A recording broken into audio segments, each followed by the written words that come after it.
నమస్తే masters. PMC శ్రీగిజ రామకథ రసవాహిని సీతా స్వయంవరం 6th పార్ట్ కంటిన్యూషన్.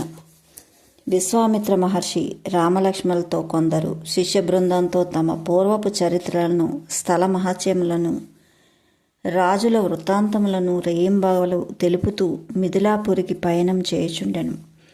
క్రమక్రమేణా వారందరూ మిథిలాపుర సమీపం చేరి ఆ సాయంత్రం స్నాన సంధ్యాదులు ముగించుకొని గంగానది ఇసుక తిన్నెపై ప్రసన్న హృదయుడై విశ్వామిత్ర మహర్షి ఆసీనుడైను. ఇంతలో గంగానది గురించిన విషయములను రాముడు జ్ఞాపకం చేయగా విశ్వామిత్రుడు అందుకొని, రామచంద్ర, ఈ గంగానది భూమిపై దిగుటకు మీ పూర్వీకులే కారణం.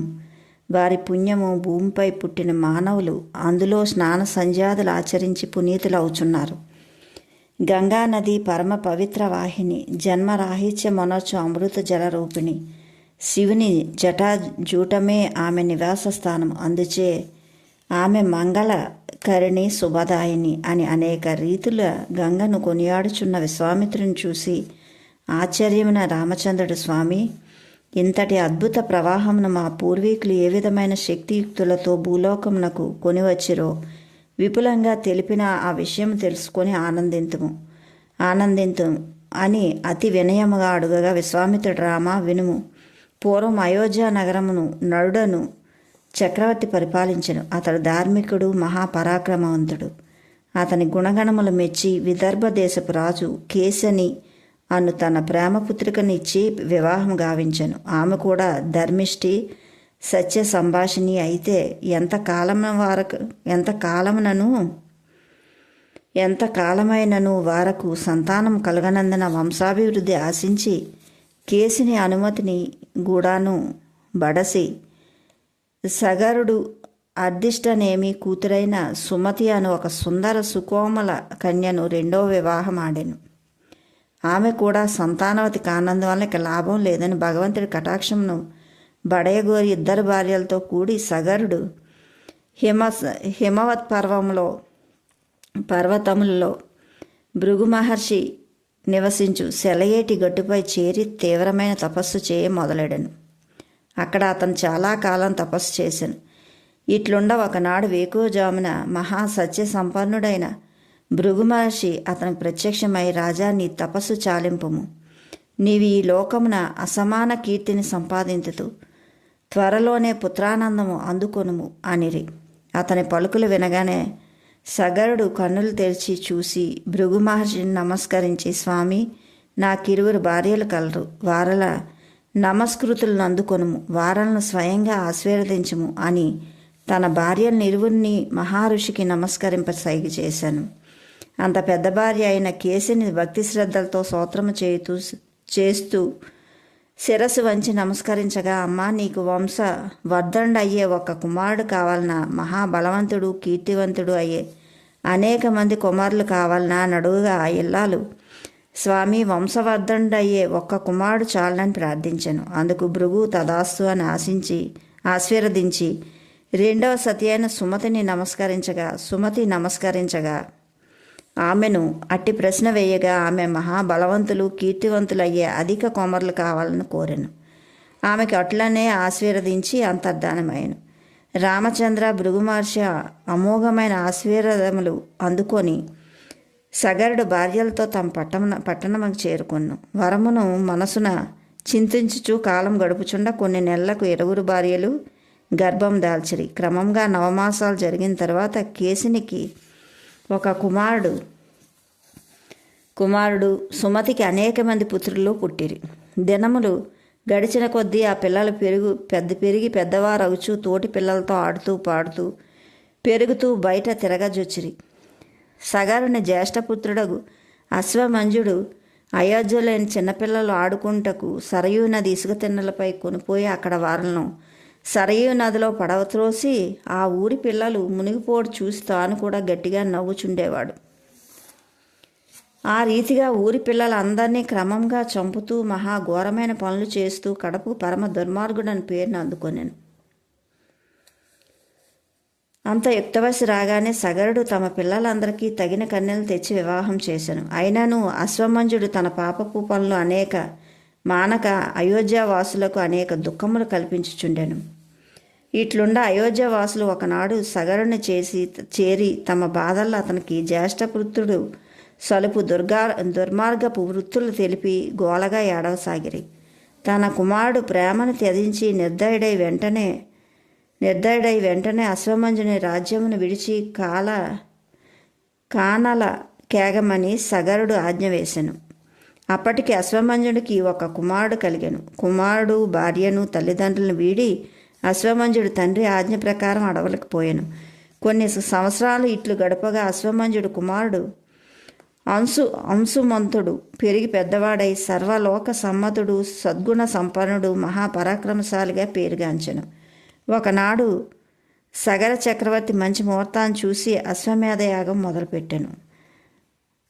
అది విశ్వామిత్రుడి యాగం గురించి చెప్పుటకు మొదలెట్టుచుండగానే రాముడు అందుకొని, స్వామి, అశ్వమేధ యాగం అయోధ్య అందే జరిపినా లేక మరి ఏ నదీ తీరమునైనా జరిపినా సగరుడు దాని గురించి విపులంగా తెలుపమని ప్రార్థించగానే విశ్వామిత్రుడు చిరునవ్వుతో, రామ, యాగమన్నది నీకు ఎంతటి శ్రద్ధయో నాకు తెలుసును, చెప్పేదను వినుడు. హిమవత్ పర్వతమునకు ఎదురుగా ఒక పర్వతం కలదు. దాన్ని వింధ్య పర్వతం అని అందరు. ఆ హిమవత్ పర్వము వింధ్య పర్వము రెండు పరస్పరం చూసుకున్నట్లుండును. ఈ రెండు కొండల మధ్య ప్రదేశమున యజ్ఞం చేయుటకు తగిన ఏర్పాటు సలిపెను. ఆ సుందర ప్రశాంత ప్రదేశమున వేత్తలు అయిన ఋతిక్కులు చేరి మంత్రములు పలుకుచుండా పర్వతములే అదిరి బెదిరి ఏమగునో అన్నంతటి ప్రతిధ్వనులు చేరిన లక్షలాది మంది ప్రజలు ఆ యజ్ఞమునకు నిమగ్నులై ఉండు సమయమున అశ్వమును సర్వ లంకాకారములతో గొనవచ్చి పూజలు గావించి దాన్ని వదిలేరి. దాని వెంట మహారథుడు ధనుర్ధరుడు అయిన అంశుమంతుని పంపిరి. అంశుమంతుడు అశ్వమును వెంట తిరిగి దిగ్విజయంగా గుర్రంతో తిరిగి వచ్చాను. ఆ యజ్ఞంలో పర్వత సమయమున ఆసన్నం అవుచుండగా తెల్లవారు లేచి చూడగా అశ్వం కనిపించలేదు. ఋతిక్కులు దిగులుపడి నగరనికి ఈ వార్త తెలిపిరి. సగరుడు అశ్వమును వెతుకుటకు నలువైపు పంపాను.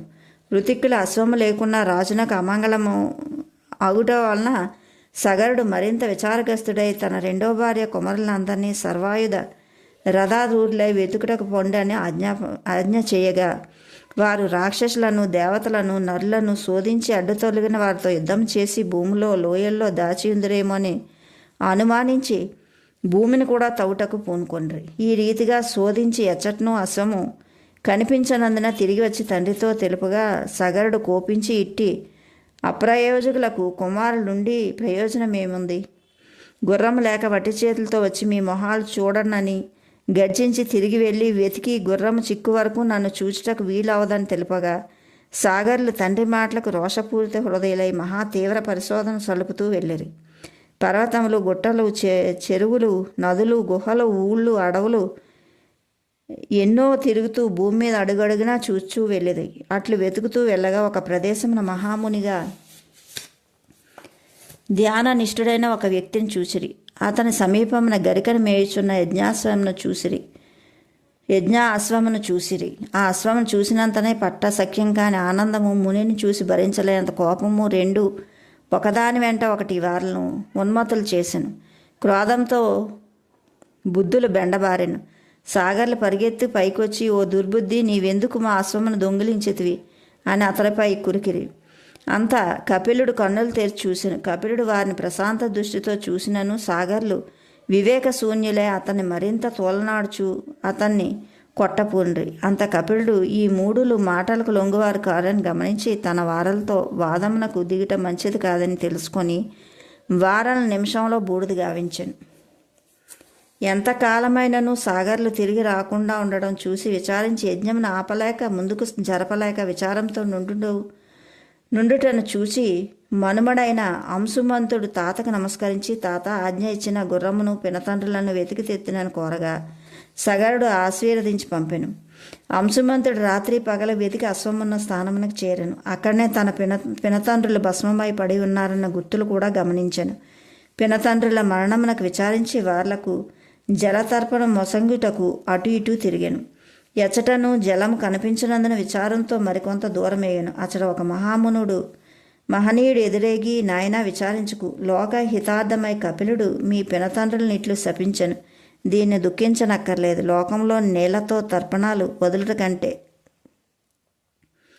ఆ గంగాదేవిని భూమి మీద తెప్పించు ప్రయత్నం చేయము. గంగాదేవిని భూమి మీదకు తెప్పించు ప్రయత్నం చేయము. ఆ పవిత్ర గంగోదకం మీ పినతండ్రుల భస్మం మీద ప్రవహించినచో వారు ధన్యులు కాగలరు.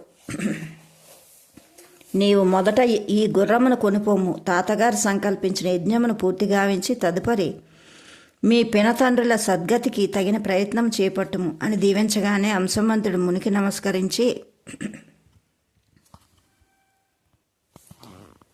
నమస్కరించి అతని ఆజ్ఞానుసారం అశ్వమును తీసుకొని యజ్ఞశాలకు చేరెను. Okay masters, like, share, subscribe. Thank you.